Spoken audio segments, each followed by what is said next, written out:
Hey guys, welcome back to my channel, or welcome if you are new. In today's video, I've got three simple, pretty much Dollar Tree, I'm trying to think for a second, but budget friendly for sure, farmhouse DIYs to share with you. So let's get started. Also really quick, I did want to mention that this video is part of the Try It Tuesday challenge, which is hosted by Sammie from Unicorn Dust Designs. We'll talk about that more in just a moment. For this first DIY, I guess I'm not using a Dollar Tree item. It's a Hobby Lobby sign that I got on clearance, but you could use something similar from the Dollar Tree. I've had this in my stash for quite a while, and I found the perfect project to use it on. So you can see my sanding block has a lot of paint and dried spackle on it, so I'm just taking another piece of sandpaper, wrapping it around it. The sanding block gives it kind of the form and the pressure. I need to get some more sandpaper. This was really not as high of a grit as I needed, but I made it work. And I'm just sanding this down so that the paint will give it better coverage. So we're just going to sand off the writing. And if you have a sign with like a paper front from Dollar Tree, you can try peeling that off. I'll show you how I'm doing that I think the next DIY. So you can certainly apply this to whatever type of project or pieces that you're using. You could also just use a plain piece of wood for this project. If you're new here, I want to welcome you and say hello. My name is Leanne, and I enjoy sharing budget-friendly and easy DIYs here on this channel. If you are into that kind of thing, I would love it if you would stick around and subscribe so you don't miss out on my future videos. Once I'm done sanding it down, I'm just going to use a baby wipe to clean it off and make sure we don't have any of that grit to get into our paint. And I'm going to use a Waverly chalk paint in the color white, and I'm going to give this a couple of coats and making sure that we don't see any of the letters coming through. We are going to cover it, but we just wanted to make sure, I just wanted to make sure that I had a good base here. I had wanted to do something using a photo, and I thought this frame was perfect for it. It's kind of hard to see it, but it's got like a separated raised edge on the frame. So I found a picture from a few years ago at my sister's wedding of my husband and I found instructions. You print it off, just a regular inkjet printer, and put it in the oven at 200 degrees for 10 minutes. That's supposed to set the ink, I guess, so that it does not bleed or anything like that. And then you're supposed to spray it with hairspray, which is also supposed to keep it from, having any problems. However, I had one dot of like a drop that came out of the hairspray that kind of like left a mark on my husband's face. So I was bummed about that. But in the grand scheme of things, it's not that bad. You can't really see it unless you're up close looking closely. So now I'm just I was pointing it out there, trying to cut this down to the size I needed. And I knew that the top and bottom was going to have a little bit of white rim because I couldn't get it to fit with all of our background in the size of the frame I need, if that makes sense. So originally I was going to just leave the white border there, but then I end up going back over it with some black paint. And anyways, I'm showing you on the sign. I decided to put the top of the sign at the bottom because it has that little hanger piece, which is actually a little bit weighted, and it helped. I want this sign to be a freestanding sign, and that kind of weighted it down. Sorry, I keep bumping the camera. So I'm using some Mod Podge. You want to do a thin coat so that you don't have a lot of wrinkles. So that's what I'm doing, and we're just going to smooth that out. Once I get this all on here, I have a little rubber scraper. It is from Plaid, which is the company that makes Mod Podge, and it is very, very handy. You don't need it, but it is very handy. Just be careful to not tear the paper, but it is like rubber, so it's very good. So I was really trying to emphasize the edges here, and then I didn't like the white border. Now I'm kind of thinking maybe I should have left it, but I went in with some black paint, and I wasn't just covering up the white. I was allowing it to go over the paper edge a little bit. I kind of wanted to look like I had torn the page a little bit, if that makes sense, which I kind of wish I had, instead of cutting the edges straight, I wish I had torn them so that it was a little bit more rustic, for lack of a better word. There, my head is causing the camera to be out of focus. But anyways, I actually really do like how it came out. When you see it sitting on a shelf, I don't know, I like it. Now I'm going over with another thin layer of Mod Podge. Once again, you don't want to go too thick, otherwise you can cause the paper to wrinkle up on you. So just make sure you don't go too heavy. But I really do like how this came out, and I made this to go into my husband's office. He's now working at home, and he's going to get a picture of us. So I thought this came out super cute. So as I mentioned in the beginning of the video, this is part of the Try It Tuesday challenge, which is hosted by Sammie from Unicorn Dust Designs. You can find her channel along with a playlist for everyone participating in today's challenge down in the description box below, so make sure you check it out for lots of great inspiration. Thank you, Sammie, for hosting. She has a wonderful channel. If somehow you don't know her, you should definitely check her out. She's also a lot of fun to watch as well. So the point of the challenge is for us to share where we are getting our inspiration from and give credit to them and kind of show you how we do our own thing. So for my first DIY, I was inspired by Deidre from Our Upcycled Life. And I'm actually new to her channel. I found her because I was searching for a way to do a photo with just using an inkjet printer. She gives some great instruction and doesn't mess up like I did, but definitely check out her channel. I will have her channel and video linked down in my description box. And anyways, let's get on to our next DIY. So I was looking through my stash and found this. I've had this forever from the Dollar Tree. And I remembered something I had seen on YouTube and I was like, I am going to make my own. So I started by peeling off the paper and a lot of it came off pretty easy. But instead of wasting my time, I just took a damp paper towel or two and rolled it up and I just let it sit on there just for a few minutes. And then I came back and began scraping it. There's kind of three layers. There's like the top paper layer, then there's like the cardboard type layer, and then there's the glue layer. So if you want a really, really clean edge or clean surface rather, sorry, not edge. This doesn't take super long, but it is an extra step. You could try just painting over everything, but I feel like it was worth this step. So you can see as I'm peeling the top layer off, you can see that there's kind of like the paper that's not wet. And when I get to the bottom, like I said, there was an adhesive layer, but when I just did the paper towel and scraping again, I got it all off and it was totally clean and it wasn't that hard. So that's where we're starting with this. And then I gave it a little bit of time to dry, although I guess not really needed for the next step with it. But we're gonna move on to the other thing. Oh no, we're not. We're gonna do this. So I'm marking this off I did about 1.5 inch blocks is what I was needing for this. And so I'm just using my ruler to mark this. And then I use my table miter box, I think is what it's called, to cut these. Now this piece I think is more like an MDF. It's thick though. It cut fine. It didn't splinter or anything like that.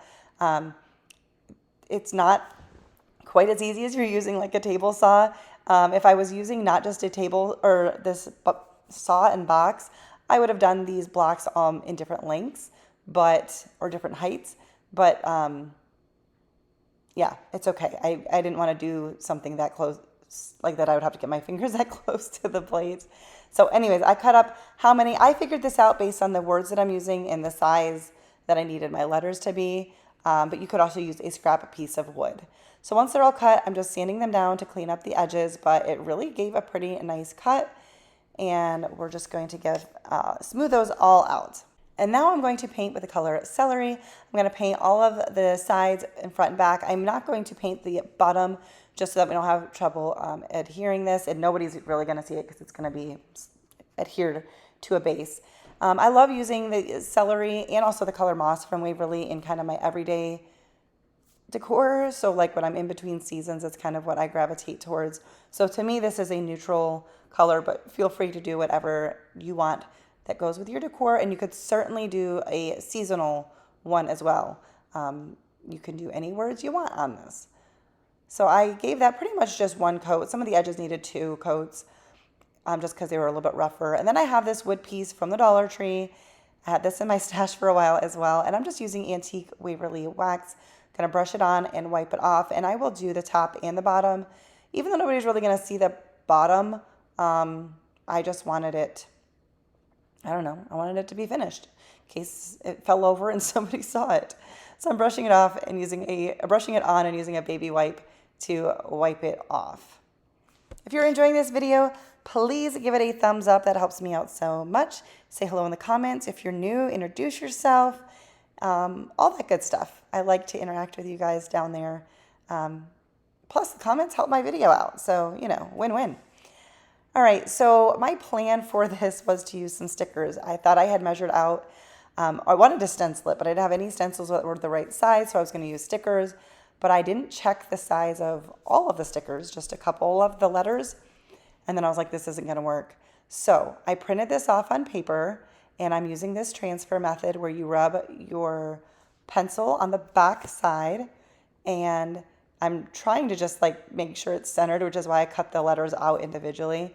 And then you use like a pen or something that you can put some pressure on it to outline it, and then you'll have the pencil mark on the bottom. You can see it there. And then I'm going in with a small paintbrush and hand painting these. So this is not what I had wanted to do, and this certainly took me a little bit longer, but in the end, I really do love how it came out. I did have to go back in with some green paint and touch up where I had messed up. So this was a little bit more tedious, but you can use stickers, stencils, you can do this method, you can use your Cricut. There's so many different options and so many different ways to put letters on signs and on projects. So if you don't have fancy schmancy, equipment, it's okay. You can still do this. Then I went in with a little bit of antique wax on the stencil brush and did a very dry brush around the edges. I kind of wanted to just bring out, like I wanted them to stand out a little bit more. So I'm doing that around all of the edges. And then once I'd done that on all of those, I went in with very, very, very little on my brush and went across the fronts of them. But I really wanted to make sure I didn't put too much there. So I waited till I didn't have much left on my brush.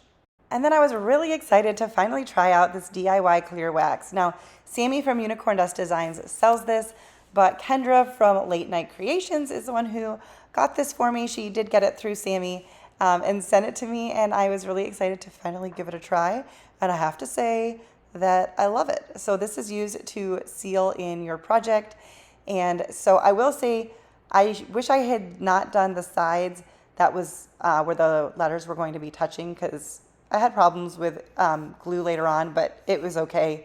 And I knew that. I should have just not done all of the sides, but it's okay. All is well that ends well, and this project ended well. But thanks, Kendra, for sending me the DIY wax, and you've been waiting for me to give it a try, and I finally did, and I love it. And I'm just buffing it in with an old t-shirt, just like Kendra does. So now I'm just lining up my letters. I just chose the 2 words of the saying, live simply, which, simply is in my channel name for many, many reasons. And so I thought this was a great phrase, and I just wanted to space them out. So first what I was trying to do, I had some wood glue, super glue, and a little bit of hot glue, and I was going to just adhere like the letters together to form each word and then attach the word together. But the in-between didn't stick super great, and I'm pretty sure it was because of the wax. So for the words simply, I just did them individually, and it worked great. But you'll see here as I flip it, it just kind of didn't quite, yeah. And then I was like scrambling to hurry up and do it before the hot glue dried. But that's okay. I really actually didn't need them to be attached. They worked just fine like this. So a little bit of super glue, wood glue, and some hot glue, and formed that. And this is an adorable like shelf sitter, if you want to call that, or a sign. I don't know. But I really love how this came out, and I hope that you enjoy it too. So this DIY was inspired by Kendra from Late Night Creations. She's not just someone I watch on YouTube. She's someone I am friends with and chat with almost on a daily. So if you're somehow not familiar with her, check her out. I'll have her channel as well as the video where I saw this idea. It was in a spring video. She did hers super, super cute. So definitely check that out. And let's get started with our third and final DIY. All right, I've got this wood frame with the tin board. This is from the Dollar Tree. This has been in my stash for a while. I've been trying to work through my stash, so I pulled that out, and I decided I wanted to paint the frame. Even though I really like the overall look of this, we're totally DIYing all this at all. I mean, you could easily use this sign to just attach something to the front, and it would look great. But I'm DIYing more so. So I'm going to tape it off so that we can paint the frame, and I chose to use the color Fern from Waverly because I thought it went well with the picture. I was going to say sign. The picture we're going to put in the middle. So I just gave this a couple coats. It's a little bit, it stuck really well, but I did 2 coats because it was kind of like a slippery plasticky frame, And so I felt like it needed 2 coats to have like the right coverage. And I did do the back of the frame as well. Once again, just to finish it off, you can do that or not. It doesn't really matter. But I wanted to cover up all of the wood. And now I'm going in with a kind of heavy white dry brush. I wanted to kind of brighten it up a little bit and also help it kind of go better with the picture. We're going to be using a calendar page that I've been wanting to use forever. I have several calendars. I'm going to be more choosy when I pick up calendars. I do think those images are fun to use in DIYs, but a lot of times I'm like, I don't know what to do with this. So anyways, I thought this helped it go with the picture better, so I'm just going over it all with some white paint. We're going to peel off our painter's tape, and then I decided to give the backing a couple coats of Waverly chalk paint in the color white because calendar pages are very thin and I didn't want you to see the grid from the other side come through it all, and I just thought that the white paint would maybe help that. I don't know if this was a necessary step, but it's what I did. So this is the image I'm using. I do love this. Sorry, I kept hitting the camera with my head. So I tore that one out, and I was just trying to find the spacing for this. There wasn't room for the word garden, so I just wanted to make sure I had all of that G out of there. And I'm just kind of measuring it, and I'm cutting it, and I'm not gonna show you all of that, but until I get it down to size. And because the calendar page is so thin, I was really worried about using Mod Podge. Maybe I should have, I don't know. I used a glue stick, and it worked fine, but I don't think I put enough of it on, but it held well on the edges, so I guess that is the most important thing. But we're just going to glue this into the center, and that is really it for this. Just make sure you smooth it out, take your time with it so that it doesn't wrinkle up too bad. And I love how this came out. I thought the green was a really nice accent to the picture itself, but also still was neutral. And I love how this one came out. Let me know what you guys think. So for this last DIY, this was inspired by Kristen Kay.